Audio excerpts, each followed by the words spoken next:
All right, now we're back, and we'll get on with putting the balloons or bubbles, whatever you want to call them, around the text, around the speech. Sometimes they're called speech bubbles. Sometimes they're called word balloons. They've got a bit of a variety of names. I often use these when I'm doing this, but that's a number 5. I want a 0.8, the biggest one they've got, and I haven't got one handy here. Hang on, I'll just have to look for it. There they go. Not prepared. Situation normal. I've got a heap of pens in here.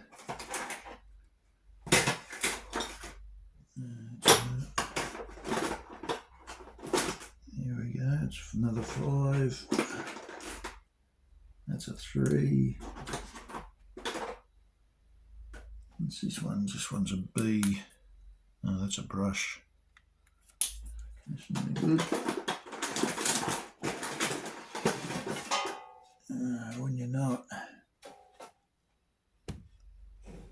Alright. Here we go. I got one. I got an 8. Alright. I don't like.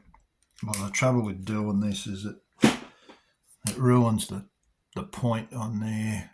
Because you're just doing a flat line, it's just repetitive, and maybe I press too hard and it just wears it down. At the moment, it's sort of got a round sort of a end to it, which is good for drawing. Gives you a bit of variety when you're doing lines.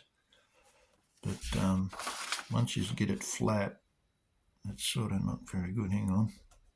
This one might be, oh yeah, that's already one I've used. It's already flat. You see that? Because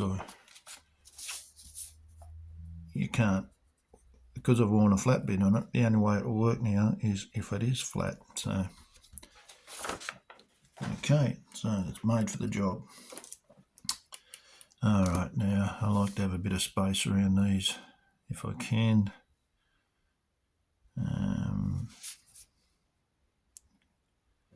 Something like that. Yeah, because it's divided into 2 sentences, I like to have a little bit of a double bubble, so to speak. So just let that dry a little bit. Good thing about these things is they dry pretty quick. You can do that in ink with a nib, and it'll be a couple of minutes to dry. So this is the next one. Don't want too much space around the balloon, but around the words, but just got to manipulate it a little bit so you get it the way you want. Might be better like with that one.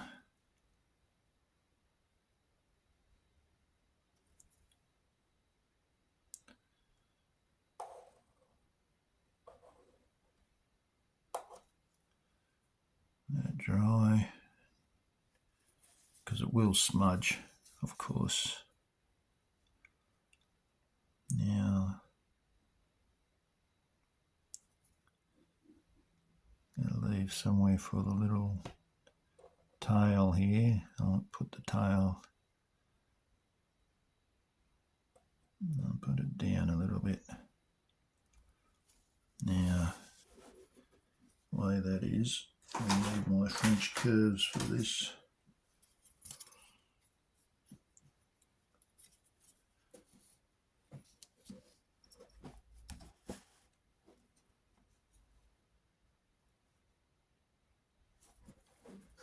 Just turn that upside down.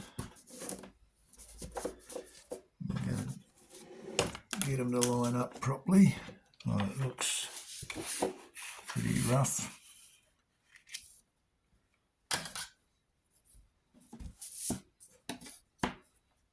Oh, I don't know why I haven't got my bloody drawing board set up. Alright, so want that about there.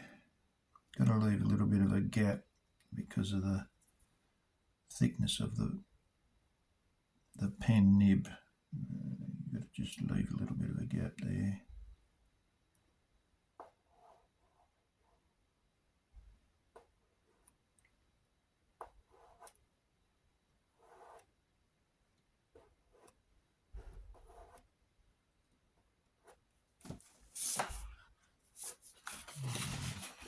A lot of the time these little balloon tails you can do by hand, but sometimes if they're a bit longer, you got to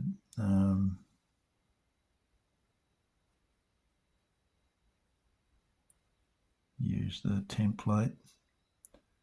But that's all right. I don't like to overlap too much on the actual image, so sometimes I try not to overlap at all. But in this case, that is what it is. All right, so let's see, next one. If you're looking for work, I'm not taking anyone on.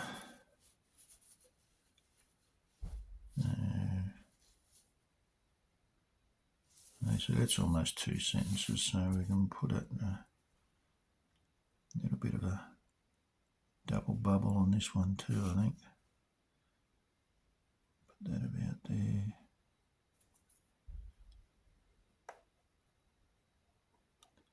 Now it's got marks here at the halfway point and the quarters.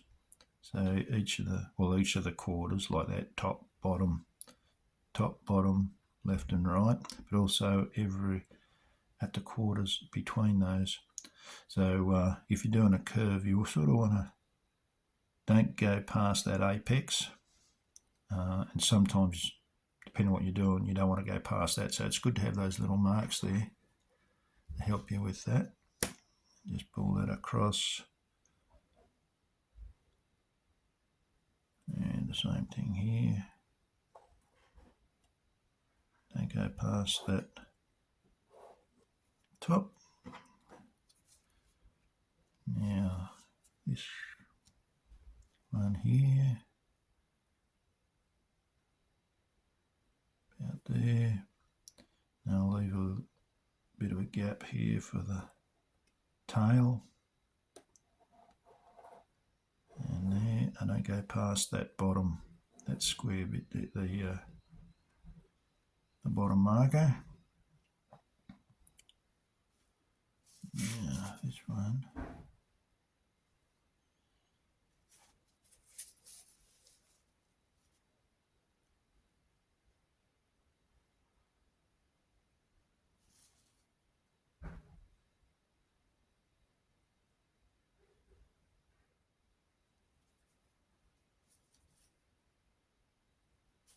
See what we can do here.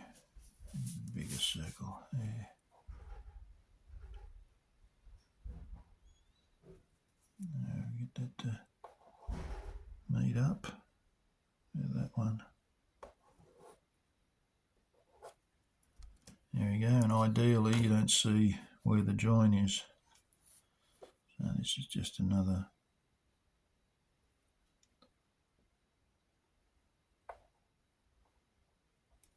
tail.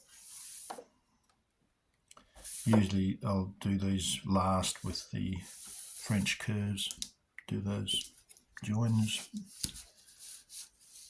Okay, want a bigger one than that. So there we go. Looks pretty good. Where am I going to put the tail? Probably on the bottom bit.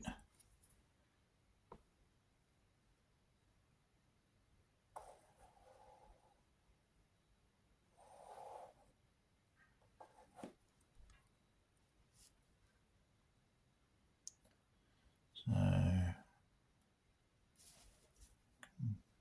I can use that. I'll put the tail down there. Way about there.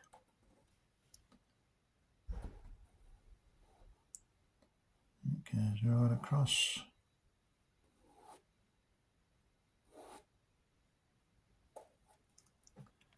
Very simple.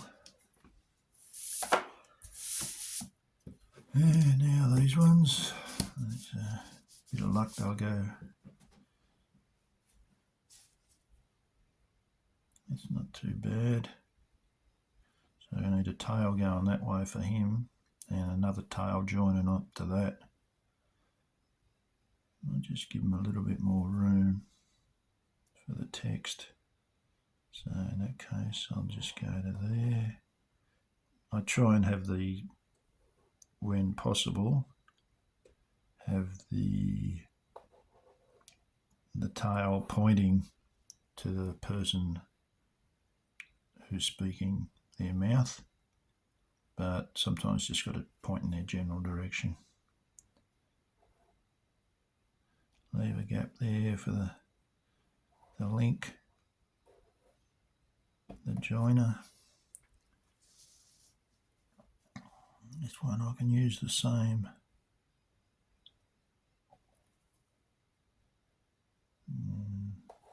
Another, that one's where the join will be, just up to the top.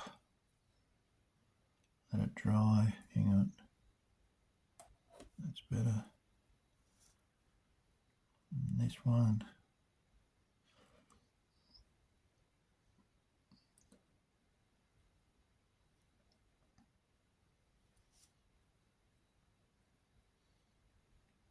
Because I've moved that over too far, I've got to make this an odd shape. I'll move that across in. I might just do this one a little bit different, see how it works out, because it's running into that other. I'll do it this way.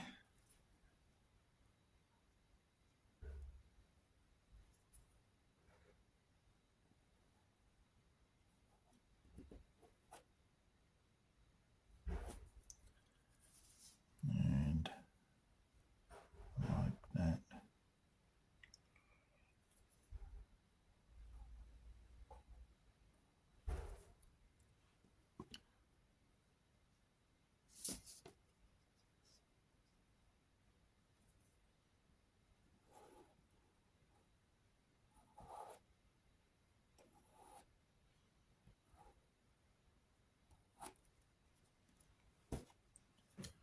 Okay, that's that. Now just to, alright, this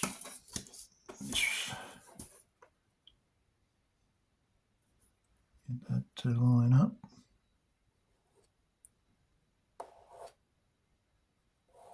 I find that if I go a little bit from that side, then a little bit back that way is the best way to get them to seamlessly join up. This needs a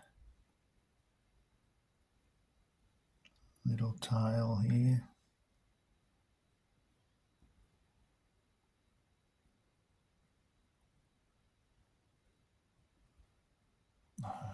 It doesn't matter. There we go. Because it's worn with a flat tip, you just can't draw normally with it. Now this fellow wants a bit longer tail on here, so I'll use this.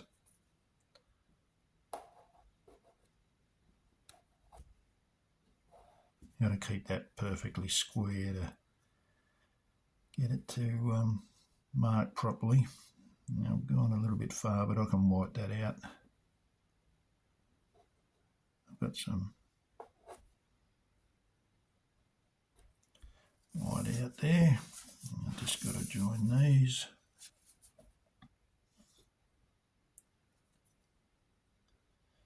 When you're using these French curves, you just got to, because of the way they're shaped, you've just got to manipulate the curve until you get it to the exact spot you want. So they're really clever the way whoever invented them was very smart. Now also, when I'm doing these, make sure I'm doing it from because the light's coming this way from above the board. I need to be able to, down here there's a little bit of shadow, and sometimes that upsets the alignment so I need good light.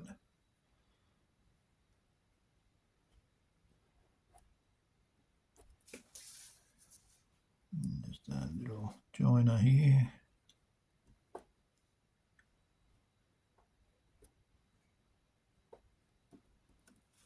There we go, and then join this one.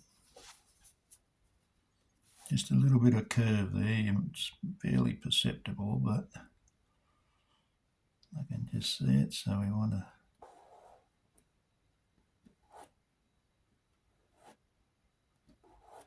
just like that.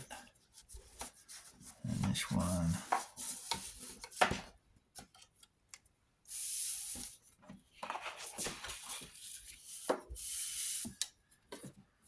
This wants to go up.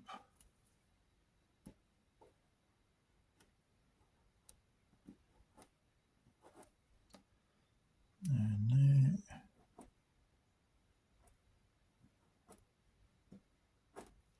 Alright, so that's pretty well lit for the word balloons. Alright, we'll leave it there at that. As I said, this, I'll move that across in Clip Studio Paint. I'll get rid of that. I can put some white out on that now. We'd be happy to share a meal with you before you get on your way. So hopefully people will read that straight across without me having to manipulate it or do anything.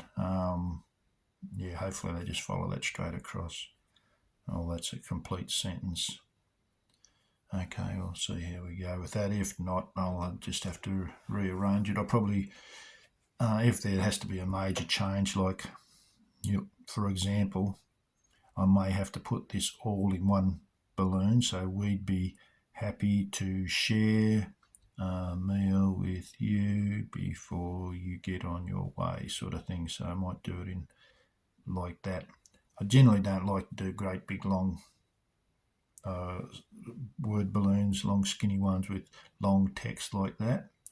I like them to be, 3 or 4, probably no more than 4 words on a line.